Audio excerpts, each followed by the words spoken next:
السلام علیکم۔ SN Islamic history میں خوش آمدید۔ بسم اللہ الرحمن الرحیم۔ قربانی کے بارے میں کہا جاتا ہے کہ مخصوص جانور کو مخصوص دن میں بنیت تقرب ذبح کرنا قربانی ہے۔ قربانی حضرت ابراہیم علیہ السلام کی سنت ہے جو اس امت کے لیے باقی رکھی گئی ہے، اور نبی کریم صلی اللہ علیہ وسلم کو قربانی کرنے کا حکم بھی دیا گیا۔ ارشاد خداوندی ہے، یعنی اپنے رب کے لیے نماز پڑھو اور قربانی کرو۔ قربانی کے متعلق چند احادیث بیان کی گئی ہیں۔ ام المومنین حضرت عائشہ صدیقہ رضی اللہ تعالی عنہا فرماتی ہیں کہ رسول اللہ صلی اللہ علیہ وسلم نے فرمایا کہ یوم النحر یعنی 10ویں ذو الحجہ میں ابن آدم کا کوئی عمل خدا کے نزدیک خون بہانے یعنی قربانی کرنے سے زیادہ پیارا نہیں، اور وہ جانور قیامت کے دن اپنی سینگ اور بال اور کھروں کے ساتھ آئے گا، اور قربانی کا خون زمین پر گرنے سے قبل خدا کے نزدیک مقام قبول میں پہنچ جاتا ہے، لہٰذا اس کو خوش دلی سے ادا کرو۔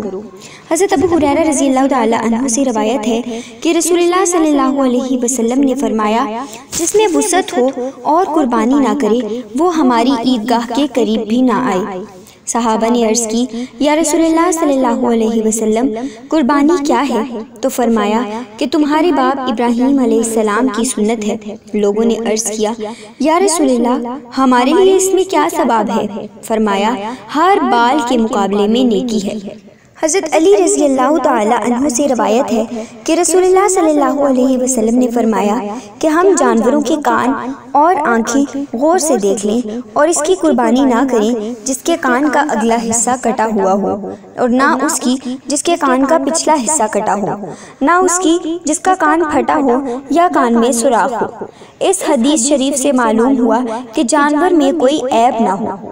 حضور اقدس صلی اللہ علیہ وسلم نے فرمایا کہ افضل قربانی وہ ہے جو با اعتبار قیمت اعلیٰ ہو اور خوب فربہ ہو۔ قربانی کے واجب ہونے کی شرائط یہ ہیں کہ اسلام یعنی مسلمان ہونا، غیر مسلم پر قربانی واجب نہیں ہے۔ حدیث شریف میں ہے، حضور اقدس صلی اللہ علیہ وسلم نے حضرت فاطمہ رضی اللہ تعالی عنہا سے فرمایا، کھڑی ہو جاؤ اور وہ اپنی قربانی کے پاس حاضر ہو جاؤ کہ اس کے خون کے پہلے قطرے میں جو کچھ گناہ کیے ہیں سب کی مغفرت ہو جائے گی۔ اس پر ابو سعید خدری رضی اللہ تعالی عنہ نے عرض کیا کہ یا نبی اللہ، یہ آپ کی آل کے لیے خاص ہے یا آپ کی آل کے لیے بھی ہے اور عامہ مسلمین کے لیے بھی؟ فرمایا کہ میری آل کے لیے خاص بھی ہے اور تمام مسلمین کے لیے عام بھی ہے۔ ناظرین، اگر آپ کو ہماری یہ ویڈیو پسند آئی ہو تو ہماری ویڈیو کو لائک کریں اور ہمارے چینل کو سبسکرائب کر دیں۔